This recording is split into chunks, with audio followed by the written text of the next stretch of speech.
Friends, നല്ല തിരക്കുള്ള ദിവസങ്ങൾ സ്കൂളിലും ഓഫീസിലും ഒക്കെ പോകാൻ വേണ്ടിയിട്ട് നമുക്ക് പെട്ടെന്ന് കറിക്കൊന്നും ഒന്നുമില്ല എന്നൊക്കെ തോന്നുന്ന ഒരു ദിവസങ്ങളിലൊക്കെ നമുക്ക് പെട്ടെന്ന് തന്നെ മുട്ട വെച്ചിട്ട് നമുക്ക് ഈ ഒരു ഐറ്റം തയ്യാറാക്കി എടുക്കാട്ടോ.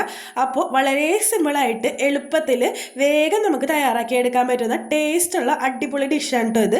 അപ്പോൾ ഇഷ്ടപ്പെടുകയാണെങ്കിൽ എൻ്റെ ഈ ചാനലൊന്ന് ലൈക്ക് ചെയ്ത് സബ്സ്ക്രൈബ് ചെയ്യുക. ഇതുപോലുള്ള ഈസി ടിപ്പുകളൊക്കെ ഞാൻ നിങ്ങളുടെ മുന്നിലേക്ക് എത്തിക്കുന്നതായിരിക്കും. അപ്പോൾ ഈ സൂപ്പർ ടേസ്റ്റ് ആയിട്ടുള്ള ഈ മുട്ട ഫിഷ് ഫ്രൈ എങ്ങനെ തയ്യാറാക്കാമെന്ന് ഒന്ന് കണ്ടിട്ട് വന്നാലോ. അതിനായിട്ട് ഞാനിവിടെ എടുത്തിരിക്കുന്നത് 3 മുട്ട പുഴുങ്ങിയതാണ് കേട്ടോ.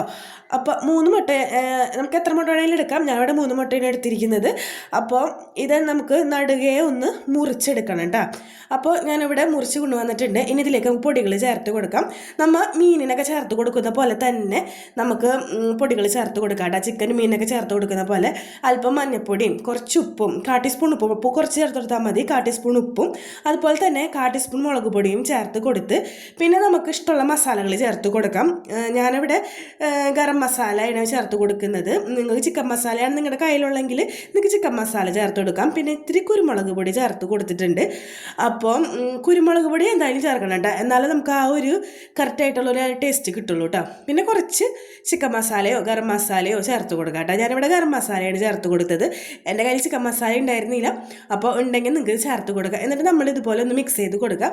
അപ്പോൾ മിക്സ് ചെയ്ത് കൊടുക്കുമ്പോൾ നമ്മുടെ മുട്ടയുടെ ഉണ്ണിയൊക്കെ ഒന്ന് പുറത്തേക്ക് വരാൻ ചാൻസ് ഉണ്ട്.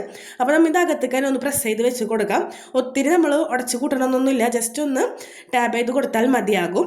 എന്നിട്ട് നമുക്ക് ഇതൊന്ന് റെസ്റ്റ് ചെയ്യാൻ വേണ്ടി വയ്ക്കാം. നമ്മൾ ഫ്രൈ ചെയ്തെടുക്കുന്ന സമയത്ത് ഈ മുട്ടയുടെ ഉണ്ണി അതിൻ്റെ ഒക്കെ തന്നെ ഒന്ന് ഉറച്ചിരുന്നോളൂ കേട്ടോ. അപ്പോൾ ഇപ്പോൾ പുറത്തേക്ക് പോകണത് നിങ്ങൾ പേടിക്കൊന്നും വേണ്ട.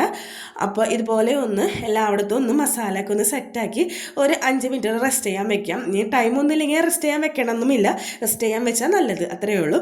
അങ്ങനെ ഒരു 5 മിനിറ്റിന് ശേഷം ഞാനിവിടെ ഒരു പാൻ അടുപ്പത്ത് വെച്ചിട്ടുണ്ട്. കുറച്ച് ഓയിൽ അല്ലെങ്കിൽ വെളിച്ചെണ്ണ ഒഴിച്ചു കൊടുക്കുന്നതായിരിക്കും കുറച്ചുകൂടി ടേസ്റ്റ് കിട്ടാം. അപ്പോൾ നമ്മൾ ഷാലോ ഫ്രൈ ചെയ്താണ് എടുക്കുന്നത്. കാരണം എന്താണെന്ന് വെച്ചാൽ നമ്മുടെ മുട്ട ഓൾറെഡി വെന്തതാണല്ലോ, പിന്നെ ഒരുപാട് ഇതിലിട്ട് കുക്ക് ചെയ്യേണ്ട ആവശ്യമില്ല. അപ്പോൾ നമ്മൾ വെളിച്ചെണ്ണയിലേക്ക് നമുക്കിത് ഷാലോ ഫ്രൈ ചെയ്തെടുക്കാം. അങ്ങനെ ഓരോന്നോരോന്നായി ഇതുപോലെ ഇട്ട് കൊടുത്ത് നമുക്കൊന്ന് വേവിച്ചെടുക്കാം കേട്ടോ. അപ്പോൾ ഈ ഒരു ഐറ്റം നമുക്ക് കുട്ടികൾക്ക് സ്കൂളിലൊക്കെ കൊടുത്തു വിടാനൊക്കെ പറ്റിയൊരു ഐറ്റം തന്നെയാണ് കേട്ടോ. ഇത് മാത്രം ഉണ്ടെങ്കിൽ കുട്ടികൾക്ക് നല്ലപോലെ ഭക്ഷണമൊക്കെ കഴിച്ചോളും. നല്ല ടേസ്റ്റാണ്. അപ്പോൾ നിങ്ങൾ അതിനനുസരിച്ച് എരിവും ഒക്കെ ഒന്ന് ചേർക്കാൻ ശ്രമിച്ചോളൂ കേട്ടോ. കുട്ടികൾക്ക് കൊടുത്തേക്കുമ്പോൾ ഒത്തിരി എരിവിൻ്റെ ഒന്നും ആവശ്യമില്ല. പിന്നെ മസാല നിങ്ങളുടെ ഇഷ്ടത്തിന് ചേർത്ത് കൊടുക്കാം. ഏത് ടേസ്റ്റിനാണ് ഇഷ്ടം അങ്ങനെ നമുക്ക് ചേർത്ത് കൊടുക്കാം കേട്ടോ. അപ്പോൾ നമുക്ക് വേറെ വല്ല കറികൾക്ക് ആയാലും നമുക്ക് എന്തെങ്കിലും ഫിഷ് ഫ്രൈ ഇല്ല, അങ്ങനെ പപ്പടം ഇല്ല എന്നൊക്കെ ഉണ്ടെങ്കിൽ നമുക്ക് ഇങ്ങനെ പെട്ടെന്ന് തന്നെ നമുക്ക് തയ്യാറാക്കി എടുക്കാട്ടോ. അപ്പോൾ ഒരു ഫിഷ് ഫ്രൈയുടെ ആ ഒരു ടേസ്റ്റ് തന്നെയാണ് കേട്ടോ നമ്മൾ തയ്യാറാക്കി കഴിക്കുമ്പോൾ. അപ്പോൾ ചോറിൻ്റെ കൂടെ കഴിക്കാൻ പറ്റിയ ഒരു അടിപൊളി ഐറ്റം തന്നെയാണ് ഇത്. അപ്പോൾ നിങ്ങൾ എന്തായാലും ഇത് ട്രൈ ചെയ്ത് നോക്കണം. അങ്ങനെ ഞാനിതിവിടെ തിരിച്ചും മറിച്ചൊക്കെ ഇട്ടൊന്ന് വേവിച്ച് കൊടുത്തിട്ടുണ്ട്. അപ്പോൾ നമ്മൾ മറിച്ചിടുമ്പോൾ നമ്മുടെ മുട്ടയുടെ ഉള്ളിലെ ഉണ്ണി അതിനകത്ത് നല്ലപോലെ ഉറച്ച് ഇരുന്നോളും കേട്ടോ. അപ്പോൾ നമുക്കിതൊന്ന് ജസ്റ്റ് ഒന്ന് ഷാലോ ഫ്രൈ ചെയ്തെടുത്താൽ മാത്രം മതി. അങ്ങനെ നമുക്ക് വെന്തോന്ന് മനസ്സിലാകുന്ന നമ്മൾ ഇനി തിരിച്ചിട്ട് നോക്കുമ്പോൾ ഉണ്ണി ഇതുപോലെ നല്ല സെറ്റായിട്ട് അതിലിരിക്കുന്നുണ്ടാവും കേട്ടോ മുട്ടയുടെ ഉണ്ണി. അപ്പോൾ ഇത് വെന്തോന്ന് നമുക്ക് മനസ്സിലാക്കാം. ഇനി നമുക്കിതൊരു പാത്രത്തിലേക്ക് മാറ്റാം.